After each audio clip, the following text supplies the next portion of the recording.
Greetings, dear listeners. This is Jonah Goldberg, host of the Remnant podcast, brought to you by the Dispatch and Dispatch Media.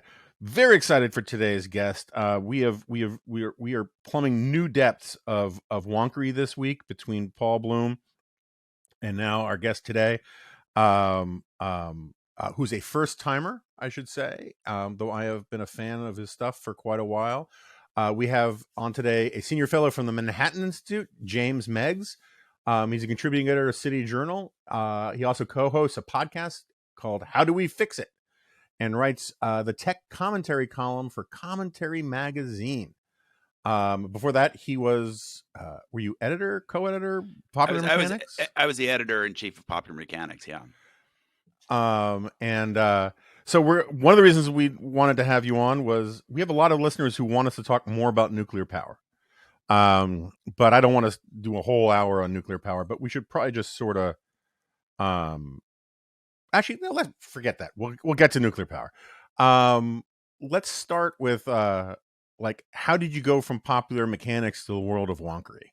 Yeah, well, Popular Mechanics is sort of the ultimate wonky job across a whole wide array of topics. I mean, it's arguably the biggest science tech magazine around, one that had been around more than 100 years when I got there, and it needed some, let's just say it needed some repairs, it needed some updating.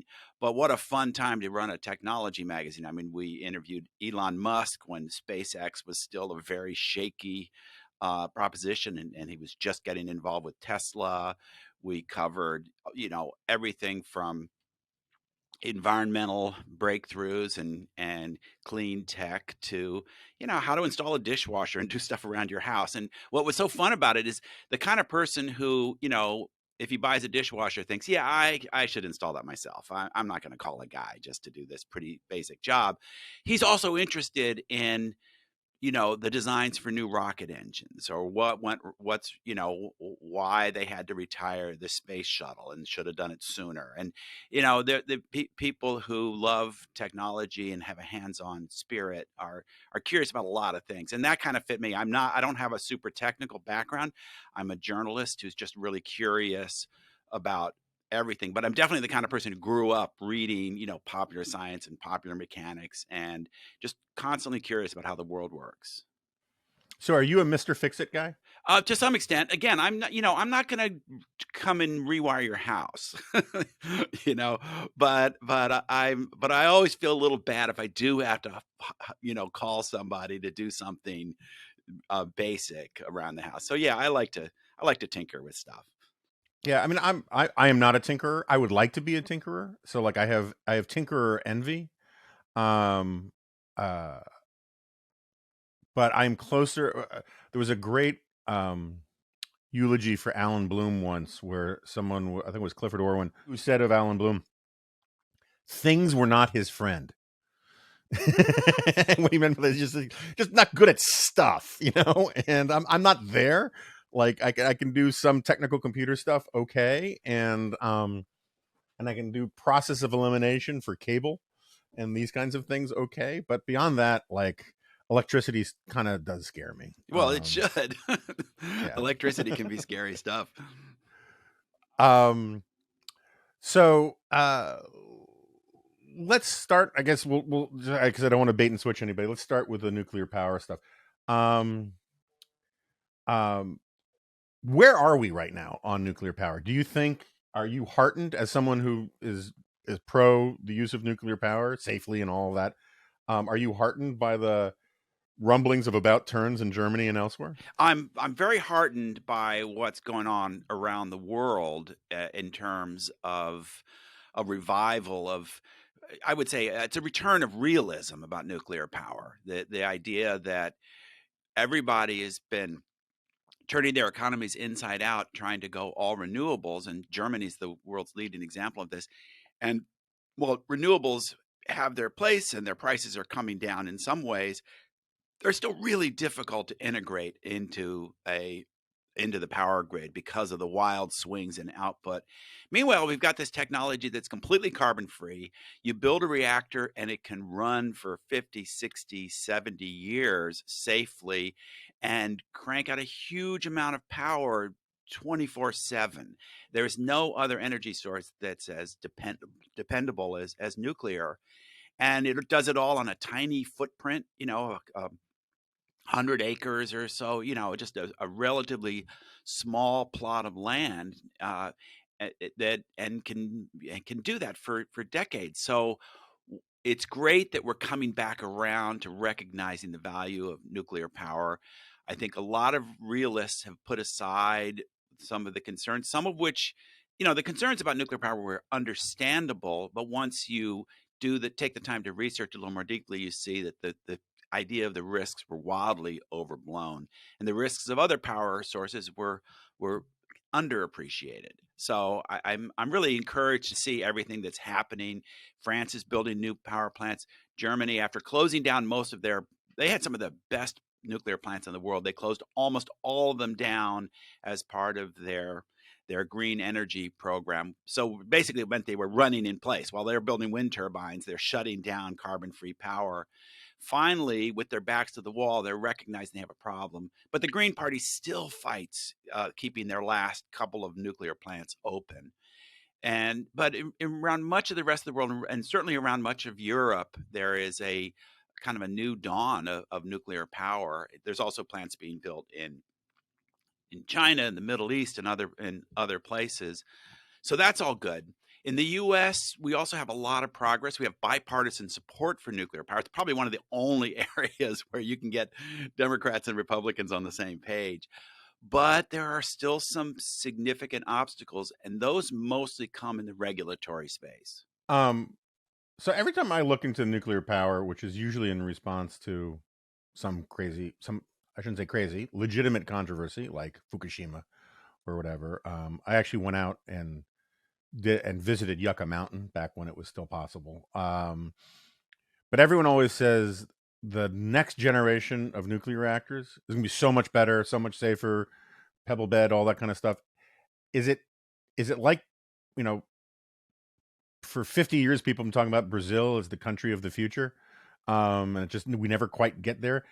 Are these new what are the new reactors like? If we could build them, what makes them different? What makes them safer? All that kind of Yeah. stuff. Well, first of all, the ones we have are perfectly safe, but Right. it's like a 747. It's a really great practical workhorse of a design, but it's an old design, and we can do better with newer technology and new designs.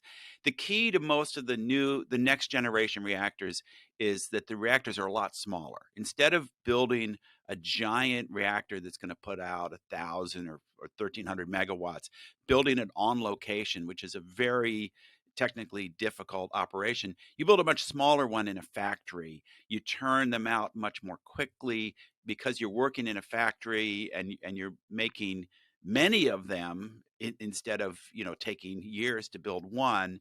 You can iterate a lot more quickly. You can improve the designs. You can improve the tolerances. Then you deliver these reactors by barge or rail to the site where they're going to be used, and you kind of bolt them together. They might come in a few pieces.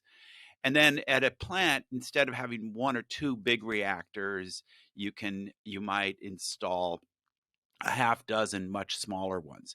And what makes these reactors safer, and again, the ones we have are perfectly safe, but what makes these easier to run and maybe less worrisome is that, unlike Fukushima or unlike 3 Mile Island, they don't require electricity to pump cold water into the core if something goes wrong. That's always your fear with a reactor, is if it loses coolant and that nuclear fuel gets too hot, then everything starts to melt and you have a big mess. It's not the China syndrome of the old movie, but it's a big problem. So these reactors are designed so that if anything goes wrong with the system, the reactor just turns itself off. The operator could literally walk away, and the reactor just turns itself off. And because they're not that big, they don't have that much heat inside of them, and they just cool off on their own. They don't. They can use convection, gravity to keep water flowing if they do require water to cool them, and then they can just sit there. And so that's a nice advantage. It's both simpler to operate and and safer if something goes wrong. What I'm describing right now is the type that's usually called a small modular reactor, and these are essentially scaled down versions of the nuclear reactors that we use today, that use water to move heat out of the reactor and then use that water to make steam, drive turbines, and make your electric power. There's another type that is coming down the path that some people call advanced reactors. The terminology is a little squishy, but the advanced reactors include things like the pebble bed reactor that you mentioned. These are based on research that the U.S. Department of Energy or its predecessors have done going back really almost to the 1950s in new types of fuel, new types of cooling systems. Some of them would use molten sodium, salt, to carry the heat out of the reactor. Others use high temperature gas like helium. So these sound really cutting edge, but in fact, the U.S. government built reactors that worked this way back in the 1960s. They tested them really thoroughly. We know a lot about these systems. Now, finally, we're at a place where a whole host of really interesting startup companies are designing these reactors, and they're actually moving toward implementation. So yes, to answer your question, we are on the verge of building these reactors in a number of places around the country. And the Department of Energy has actually been very supportive of this. The Biden administration deserves some credit. They've been really quite supportive of nuclear power. So was the Trump administration. As I said, there's a real bipartisan support here. So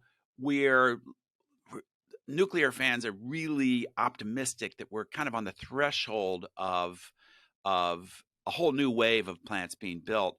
But we're also nervous because we have the Nuclear Regulatory Commission that is, I don't think they would say they're standing in the way, but their processes for approvals are so complicated, so arduous, they take so long that I'm really quite concerned that by the time these reactors get built, so much time will have gone by that then their economics don't look as good as they would if we could just build them right away. So one technical question. You say that the China syndrome is no longer necessarily a threat, but what about the Pepsi syndrome? The what? I'm sorry, it's an old Saturday Night Live skit.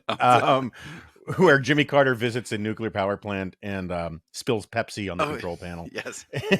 And then turns into a 50-foot tall Dan Aykroyd. Well, you know, I mean, the funny thing about all high technology is when things go wrong, it often starts with something like that. You know, the simplest little thing. One nuclear power plant had to be shut down one time when mice chewed through some wires. I mean, nothing went wrong. It was fine, but it just shows you that you have to be ready for a wide range of eventualities.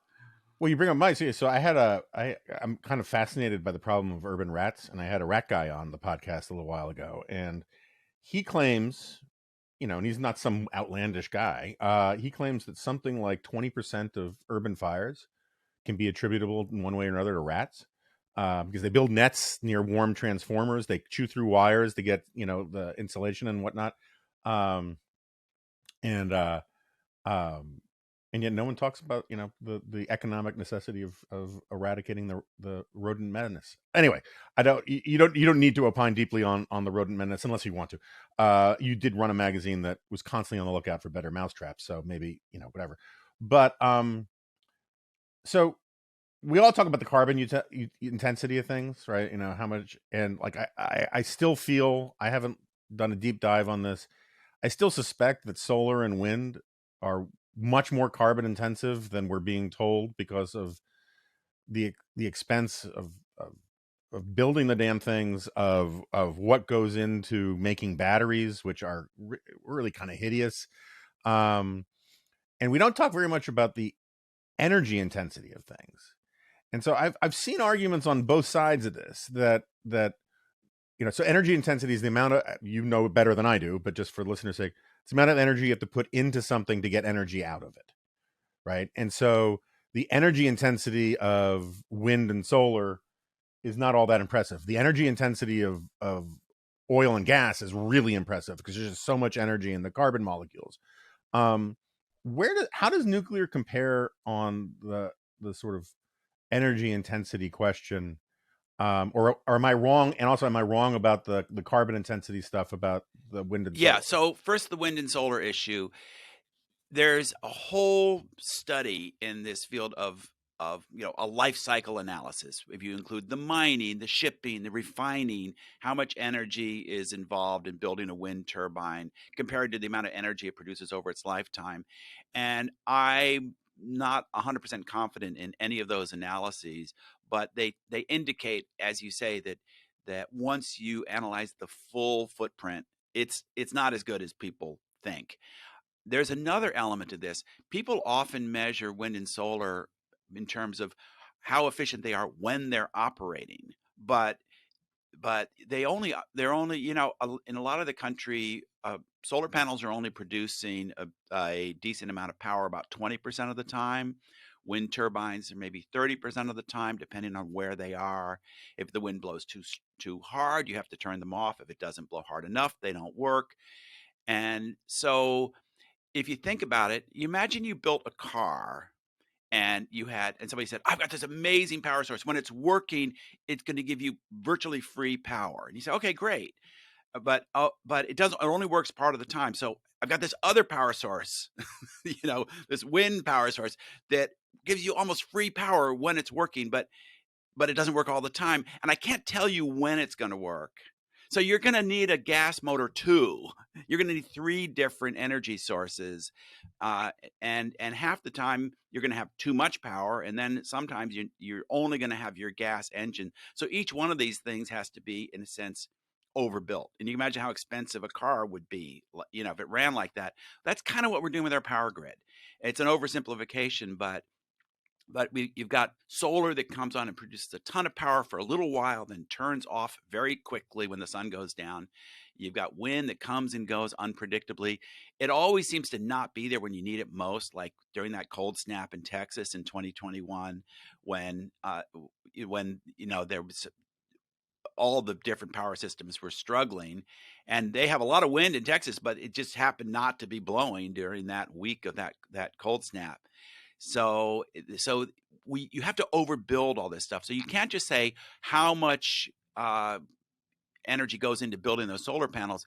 You have to say we're going to have to build two or three times more stuff to run our power grid mostly on wind and solar, precisely because they don't operate all the time. You're going to need to build more power lines. If it's sunny in Arizona but cloudy in Ohio, and you want to move power all the way from Arizona to Ohio, you're going to need a massive investment in power lines. So all of those sources are not as efficient as they could be. And not to say they don't have a role or they don't work well when they work, but managing them is hard. Contrast that with a nuclear plant. You turn it on and it runs for a couple of years at a time between refuelings. The refuelings are very predictable. You shut the plant down for a few weeks, you refuel it, you turn it back on, and it does this. There's this question of the energy that goes into building it, but there's also the energy, the energy density of the fuel itself, and it's orders and orders of magnitude. If you powered your life entirely with nuclear power, all your electricity with nuclear power in your lifetime, the spent fuel from that process would roughly fill a Coke can. If you powered your life, if you tried to run your life on wind and solar, you need hundreds of acres of solar panels and turbines. If it was coal, you would need hundreds of train cars of coal, in your lifetime, and a huge amount of waste and stuff left over in the end. So the energy density of nuclear is a huge advantage, and it's an issue that's often, I think, a lot of times the renewable fans, the serious ones are serious about it, but I think a lot of people just assume that we're going to build a lot of wind and solar panels, and they don't appreciate how little power they actually put out on an acre by acre basis.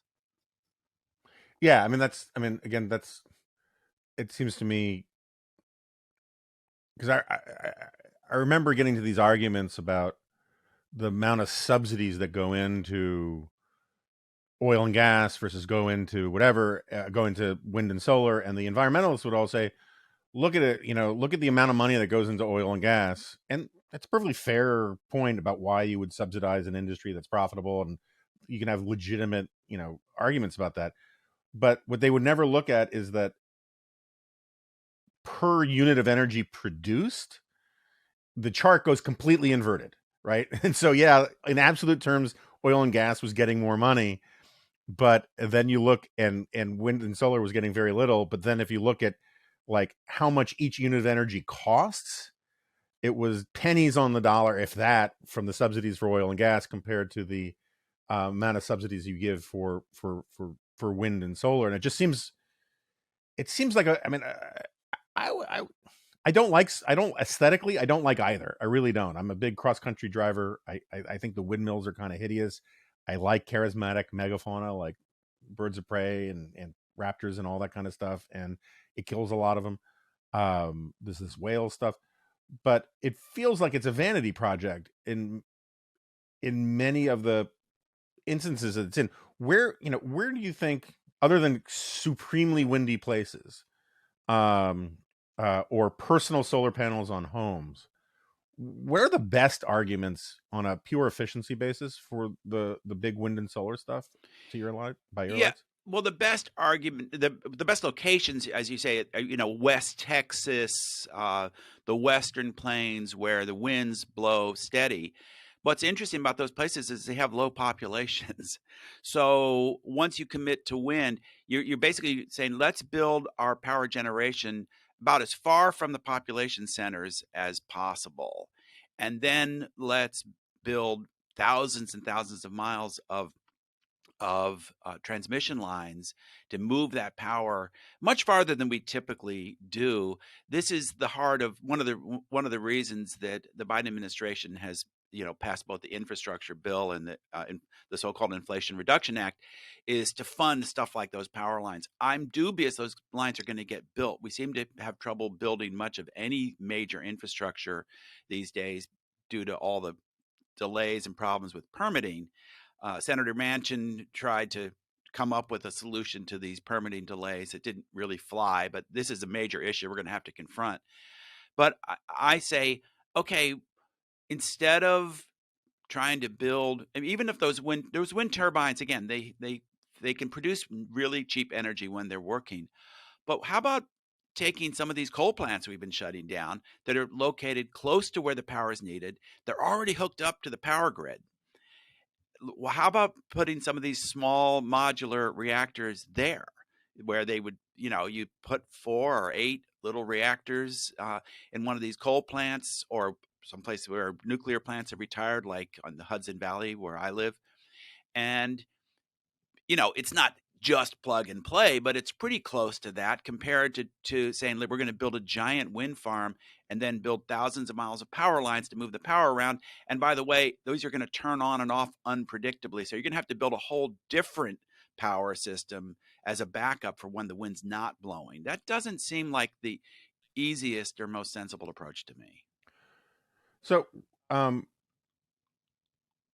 going to ask it this way. I've always had this sort of mild fantasy uh, about how we could build nuclear solar things on the moon or in space.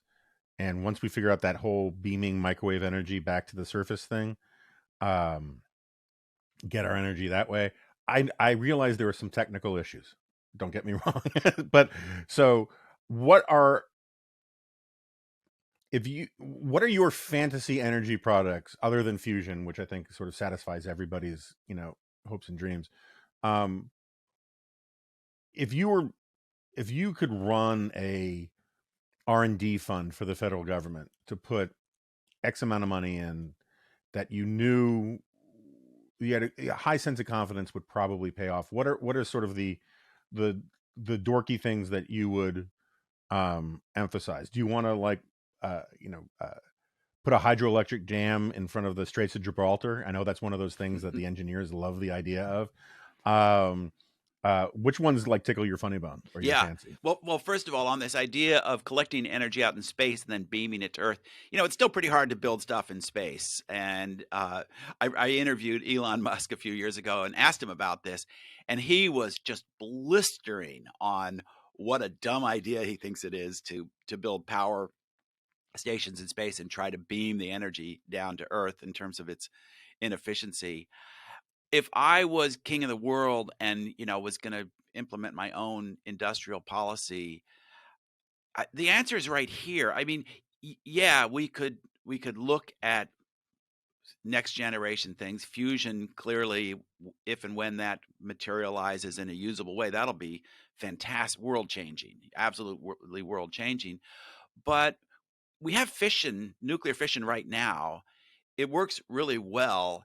I read a great article one time when somebody said, if we'd invented nuclear fission like right now or 10 years ago, everybody would be falling all over themselves saying, Eureka, this is amazing. We've got this common material that's not that hard to mine, that we need so little of it compared to oil or coal or anything else.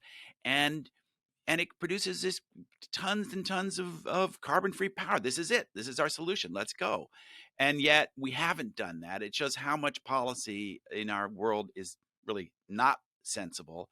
So rather than chasing some pipe dream of a future energy source, or massive batteries that can store weeks worth of power and recycle it back into the grid, how about we invest in a technology we know works, and we have a lot of experience in it. And a little bit of good news on the energy front is that the Biden administration has, following the Trump and to some extent the Obama administration, has invested a lot in nuclear power research. And you mentioned how wind and solar get these massive subsidies. Everybody thinks we subsidize oil and gas so much.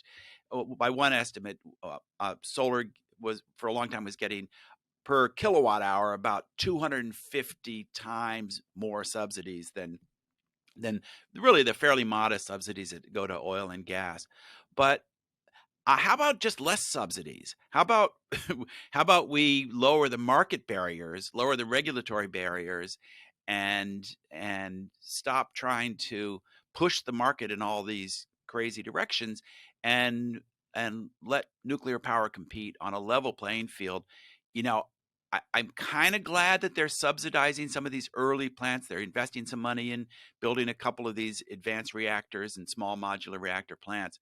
But I don't want a nuclear industry that's constantly dependent on big government handouts to survive. I want a nuclear industry that is entrepreneurial and lean and able to compete. And I think it could, but the problems in the way are more regulatory. So I'm less invested in future technologies. And no, I don't want to put a hydro dam across the Straits of Gibraltar or the mouth of the New York Harbor, or pretty much or the Bay of Fundy. No, I think that would cause more problems than it solves. Yeah, I mean, like the argument you always hear from opponents of nuclear power plants is that they're so expensive. The main reason for that is the regulatory issues that you're talking about.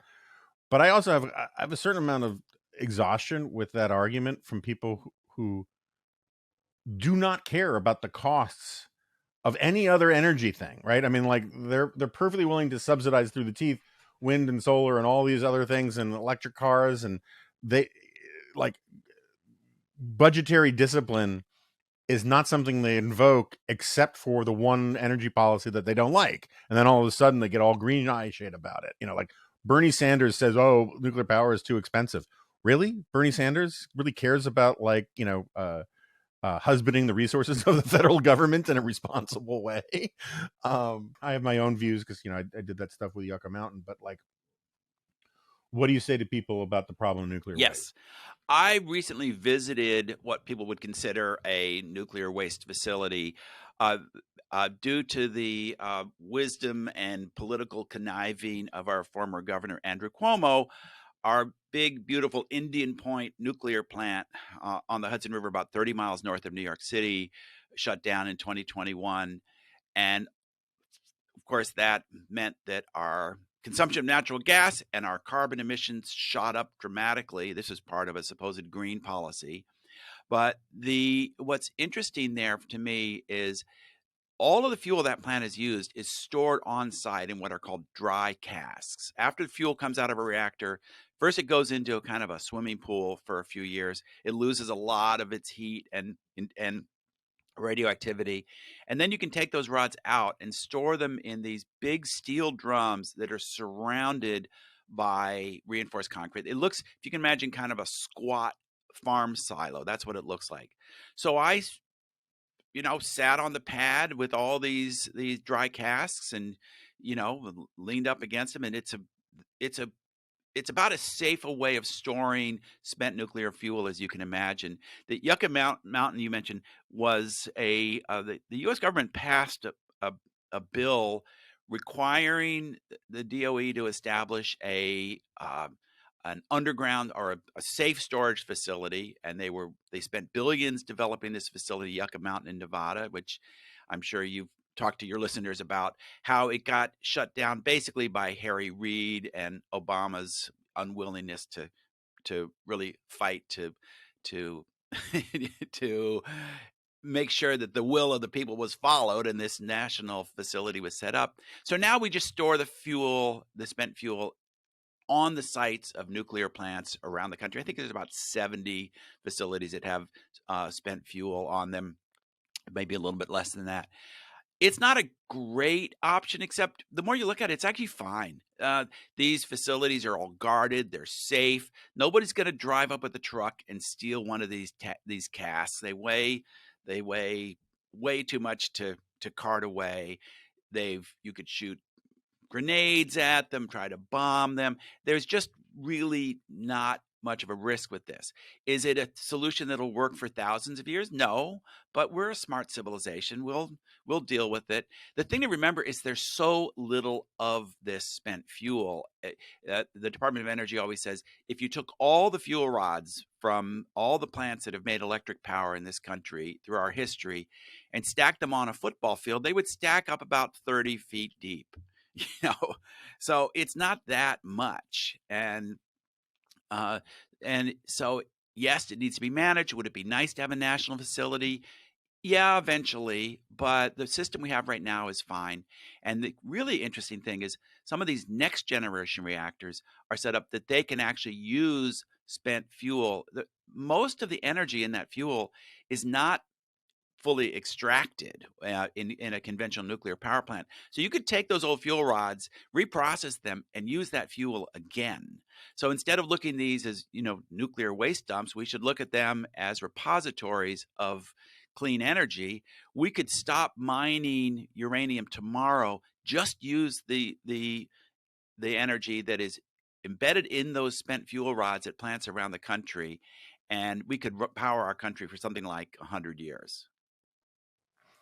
Yeah, I remember when Yucca was still a live proposition. One of the rules, I can't remember if it was from the judge overseeing the case or just the Nuclear Regulatory Commission, but one of the rulings against Yucca for a while was that it violated the requirement that this stuff be guaranteed safe for at least 10,000 years. Yeah. And it's just like, look, I'm all in favor of long-term planning, but the idea that our civilization won't exist, so then who gives a rat's ass, or but the idea that in 200 years we won't have figured out a way how to neuter or neutralize nuclear waste, and or put it into the engine of our DeLorean and go back in time, is so silly. And so the 10,000 year thing was really just an arbitrary rule to say you can't do this more than anything else. Absolutely. And it fits in with a lot of the anti-nuclear activists who they exaggerate the hazards of radiation, especially the hazards of very, very low levels of radiation. And they assume that, if even the lowest conceivable levels of radiation, I mean, much less than you would get just from spending a day in Denver, say, where you get a little more solar radiation, that we have to assume that those are going to cause all these cases of cancer and stuff.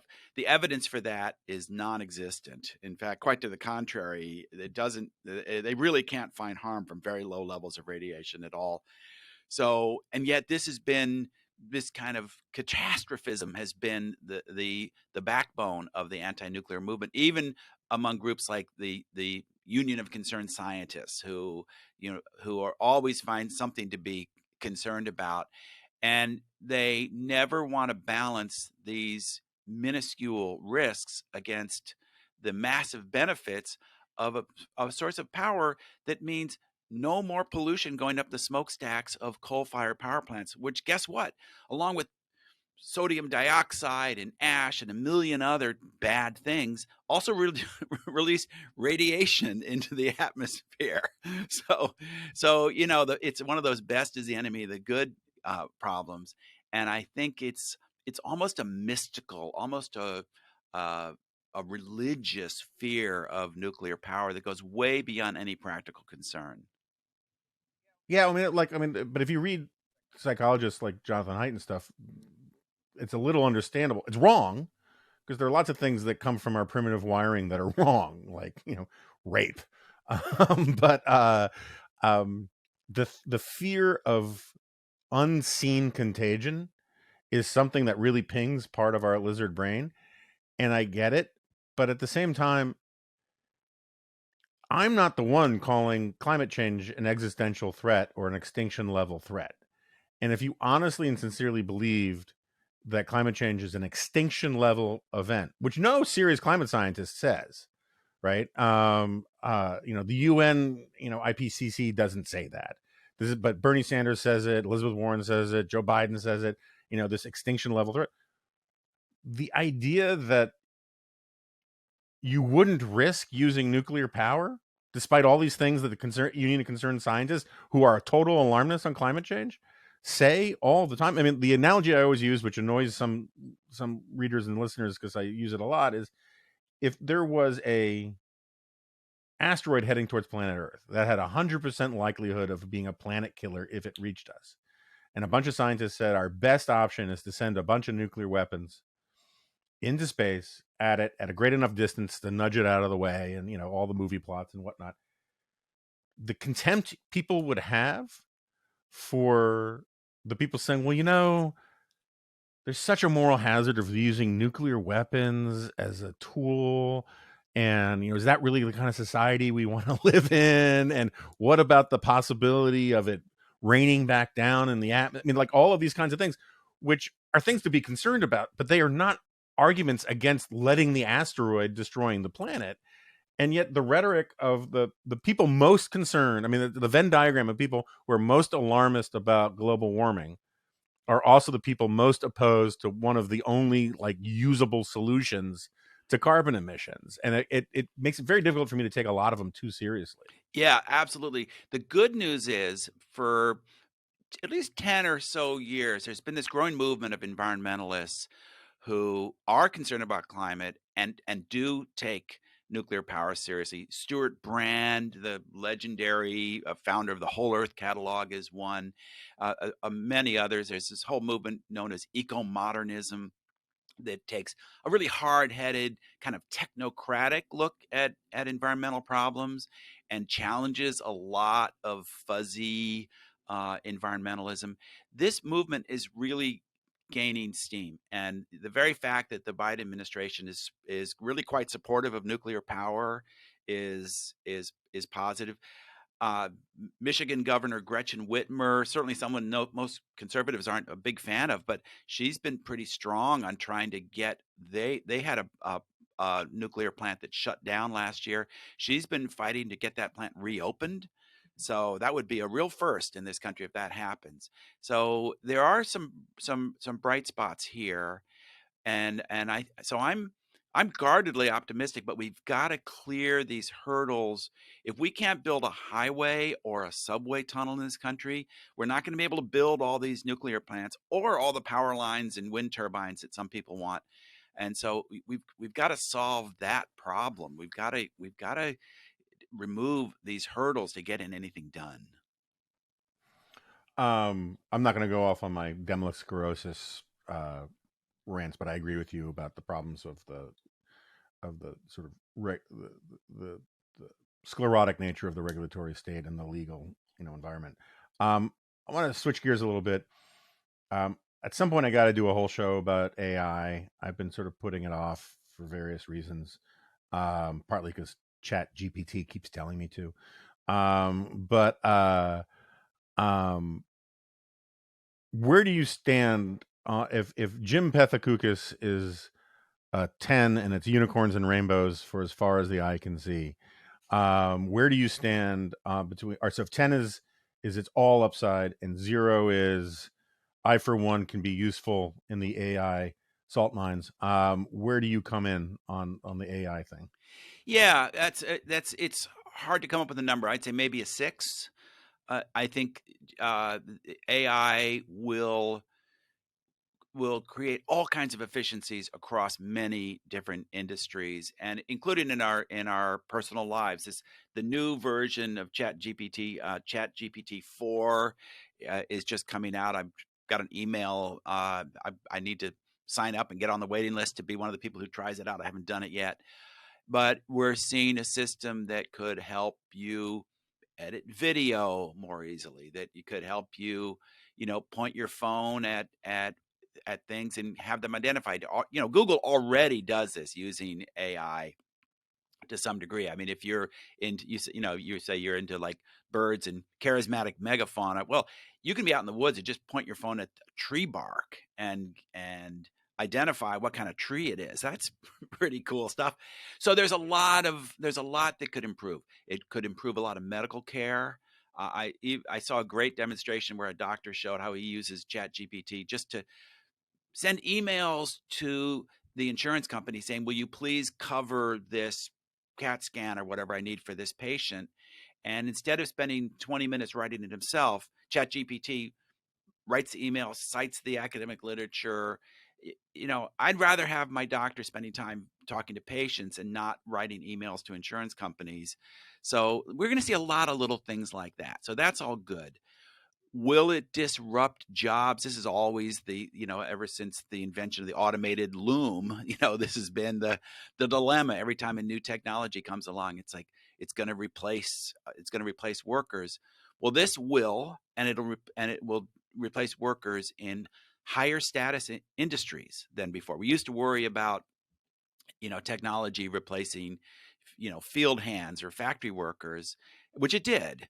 But I don't think too many people are longing for the day of you know pulling a plow behind a mule or working in a noisy assembly line. So as long as other good jobs emerge that replace those, most of us accept that's a good thing. I think that will happen here too, but sometimes these transitions happen really quickly and they are disruptive, and I think that's possible here. It might be like if you're, say, a general practice um, uh, attorney and like a small town lawyer who handles all kinds of different things. Well, AI is going to make a lot of that work. It's either you could say, well, I could be much more efficient. I could handle 10 times more clients because it'll take less time to do all the work, or you could say we'll need 10 times fewer of these lawyers. Well, maybe fewer lawyers wouldn't be the worst thing, but people will be just like journalists have done in my field, our field. People will have to find new ways to make a living. Things will change and it will be disruptive in some ways. I think in the long run, it'll make our society smarter, run smoother. But I do think there are issues we need to grapple with. Um, and so I just had, as I mentioned earlier, I had just had Paul Bloom on. By the time people hear this, they'll have heard that. Um, and he has a new book out, just doing doing a survey of what psychologists actually know and think they know and actually don't know. And we talk, and I asked him. There's a question I always like to ask people who are big in a specific field.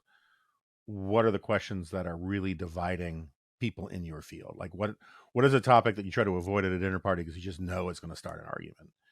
And part of his answer was the AI thing, because, and not so much about what it'll do to society and all that, but whether it will confirm one theory of the mind versus another theory of the mind.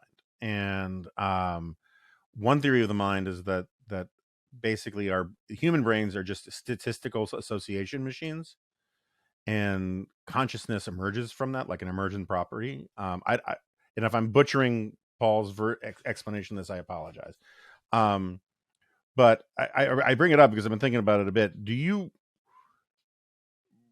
have a position on whether sentience is coming sooner than maybe we're ready for when it comes to AI? Or do you think that's still a long way off and it's not going to come at all, or it's not going to come at all? Or will we know? I mean, at a certain point, there's of course the famous Turing test. If you can't tell you're talking to a computer, would you define that computer as having intelligence? And ChatGPT is really, in many ways, you could say it's a system optimized to sound like it knows what it's talking about, when in fact it is merely kind of scanning this massive database of previous things that humans have written and trying to imitate as best it can what a human would probably say. And so that's not intelligence. I don't know if it will ever achieve that, but and maybe at some level will it matter? If, let's say, you took an AI system, it's very, very advanced, and does a very, very accurate kind of imitation of what a human would do, or how a human would answer a question, or maybe how a human would fly a plane or do all kinds of things. And the question of whether or not it's sentient or has will may be almost a trivial question if we give that computer system all the tasks we would give a human. I think that the idea of sentience scares us because 2001 Terminator, is it going to get sentient and decide to kill us all? And I don't think that's a completely trivial risk. I think we should think about that. But maybe it won't even matter, because we will be assigning these systems, all the tasks that we normally take on. So whether they are thinking of themselves, are self-aware, they'll be able to pretend like they're self-aware because people are self-aware. They're going to imitate how people talk and how people act. So that distinction may become almost impossible to discern at some point. Yeah, I'm not I mean, again, like, this is one of these things where, like, everyone should have humility about what they think about it, because new data is coming in all the time and all that. So I'm not sure I agree with that, and I'm not sure I disagree with that. I do think it matters in part because what people will make of it. There's, the I assume, just from the circles you come from, that you've read the Dune novels, but I don't want to cast aspersions. The Butlerian jihad thing feels so much more plausible than it did 5 years ago, right? Where all of a sudden you have artificial, and the possibility that what they called thinking machines could overrule human decision making on matters of life and death and that kind of thing. And so the Butlerian jihad was AI forced a woman to have an abortion, and people went nuts, right? And now, I'm not saying that exact scenario is in the cards or anything, but the capacity for human beings to respond in unpredictable and not entirely thought through manner on some of these issues is just one of the many kind of wild cards on this. And also, I've always been more persuaded by, it's that guy who wrote, I think he's at Oxford, who wrote the short book on AI, and his The paperclip theory. the pin manufacturer or Right, whatever, yeah. right? Where, like, you tell the AI machine, maximize the efficiency of making paperclips, and so if you don't give it the right uh, ethical controls, it's like, okay, well, let's bulldoze this hospital because this is the best site for distribution of paperclips or whatever. Yeah. And Yeah. you could see something like that happen. That, again, implausible in the near future, but like a much more worthwhile thing to talk about than it was 5 years ago. So, you asked about my optimism and pessimism, and I'm kind of in the middle on that scale. The thing that makes me pessimistic is sort of twofold. One part is that I worry about giving even more power to the small class of people who control these systems. We've learned so much about the way that Twitter and other social media companies were really working in cahoots with the government to censor certain views during the pandemic. I think that's a real issue. Imagine how much more power the the the overlords of these systems will have. If ChatGPT was sort of famously programmed to be kind of woke, to not, it would answer certain questions, not other questions. It would try to steer people away from questions that it can, that somebody considered impolite or improper. Well, that's a lot of, imagine that and multiply that power 1,000-fold over people's ideas. That's one set of risks. There's a related risk. I've done a lot of research into disasters. And as I was saying with the Pepsi thing, a lot of times disasters come from fairly trivial things. The more you empower a system to work really well most of the time, the bigger the disaster can be if something goes wrong. And Oh, that's an interesting point. yeah, Yeah, I can now, see. I see exactly what you mean. I hadn't thought of it in those yeah. terms. Yeah, but And so, if your power grid is just a few blocks and one diesel generator, not that much can go wrong. If your power grid connects 30 states, you can have a blackout that blacks out half the country. So now combine the social issue and the massive system failure problem. Imagine a chat GPT type of program that was optimized to create crazy QAnon type conspiracy theories and constantly test the responses of users to see which ones really get them going, to see which ones they really respond to and share. TikTok kind of already works like that. YouTube works like that a little bit. So we're already seeing signs of this. Zainab Tufekci has done some interesting work, analyzing the way social media exaggerates and amplifies certain creepy ideas. But imagine that whole thing on steroids. Yeah, can you imagine it driving antagonistic social movements kind of over the edge or making a lot of these current trends worse? I can imagine that. And I can also imagine a situation where, some people set it in motion but then can't really control it. And so this is, and I can also imagine a system where we're so dependent on AI that you can't just do what they did in 2001 and say just pull the plug, just pull the plug on the computer. At a certain point, that's not, we couldn't pull the plug on the internet. The banking, everything, our society would shut down. So so are we running a risk of some very large scale type of social disaster or other disaster? I think we need to take that seriously. And I don't have any solutions to it, but my kind of free market optimism that all technological change leads to a more productive, happier, healthier society. I do think that generally, but I think that we also have risks we have to take seriously here.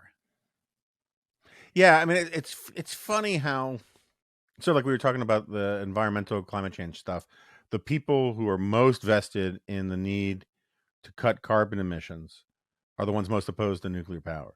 The people who, it seems to me, are a little bit of an exaggeration because there's definitely a lot of this on the right these days too, but there's a whole swath of the left that wants, a 2-day work week, right? Who wants to sort of get to this Marxist Rousseauian notion that you can just sort of have a bespoke lifestyle because the economy is kind of on autopilot and generates enough prosperity for everybody to be happy.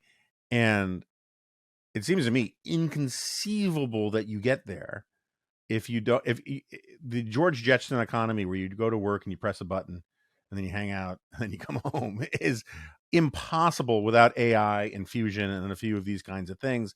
And it seems like the people who most want this, subsidized, we live at the end of history, prosperous, you can say it's the end of history, you can say it's the world of the last man, whatever, but this world where everything is sort of provided because the economy is on autopilot, they're the ones most opposed to it, or among the ones most opposed to it. And it's a weird disconnect between the wanting the ends and the means.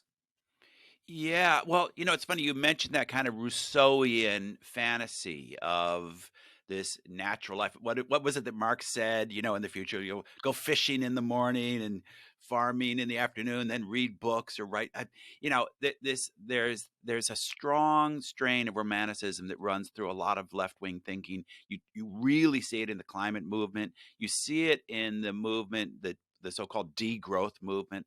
Let's all just go back to living in villages with community gardens and is more agrarian lifestyle that's closer to nature, and that anything high tech is suspect. I think that this is a really, I can understand the appeal of it. This is a really seductive worldview, and I think that we're gonna that worldview has a political impact that leads to things like, I think, fear of nuclear power is tied to that. I think that we may see a certain fear or backlash of AI and these kinds of advanced systems that stems from that sort of worldview. And these are not practical minded people. I've been reading up a lot recently on the whole environmental justice movement, and what's striking is their idea for how a poor community should develop is so Rousseauian. No nuclear power plants, no power lines, no pipelines, but let's have community gardens and locally controlled agriculture. It's I don't think they consulted the people in the South Bronx about this, but this Rousseauian sense is always there in our politics, and it's very, very tempting. And I think it is something that it's really worth being aware of, because it is so seductive and so easy to get caught up in these fantasies, and then the policies that come from them are wildly impractical.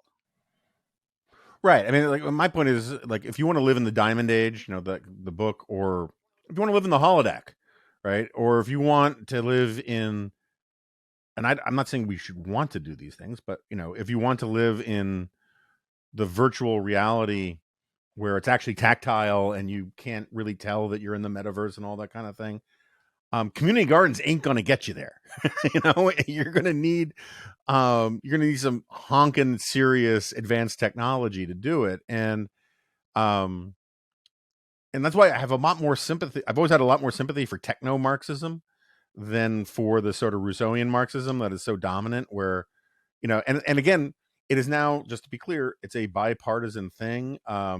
There's a whole cottage industry intellectually on the right that says we were all happier and better off when we were serfs, which as the descendant of serfs is just not true. And but anyway, I want to get one last question in, and how this all relates to it. I probably should have done it before this, because your point about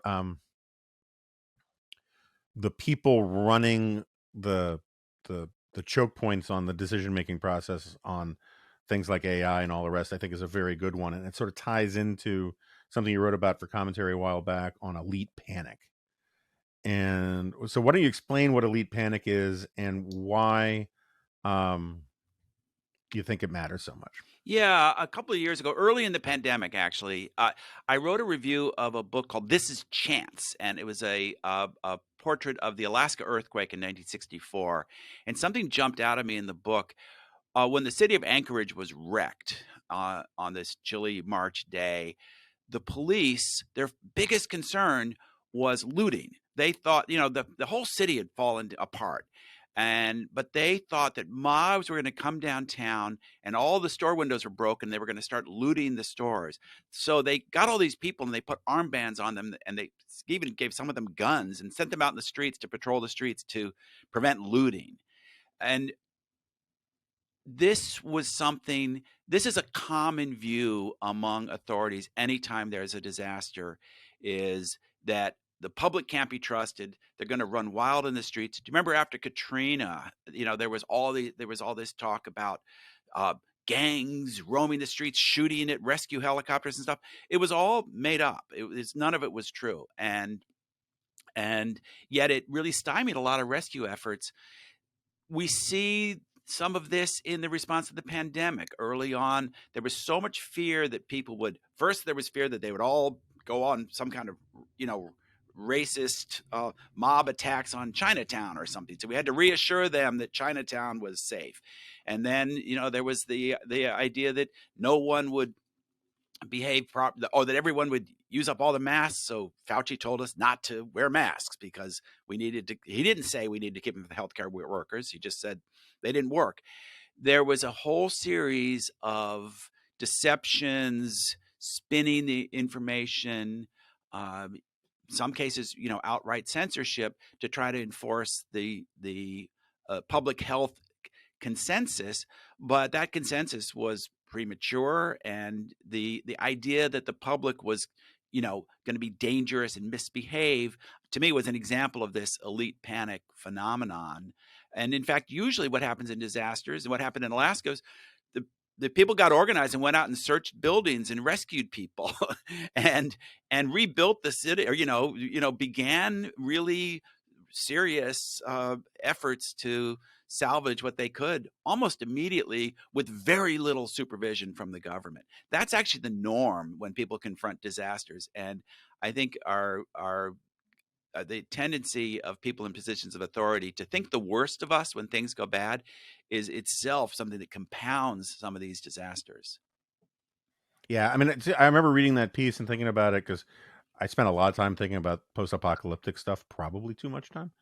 And it changed my thinking on it a little bit. I do think that the concern is not the concern should not be what happens immediately after a disaster, but what happens if you cannot restore order after a considerable period of time, right? I think that the veneer of civilization holds on for a while, but when it becomes clear that you're on your own for the foreseeable future, I think then things can get a little iffier. But anyway, I think it's something I would like to explore more. But as I was saying before we sat down, I actually have to go to a board meeting for the dispatch in 4 minutes. So alas, I gotta go.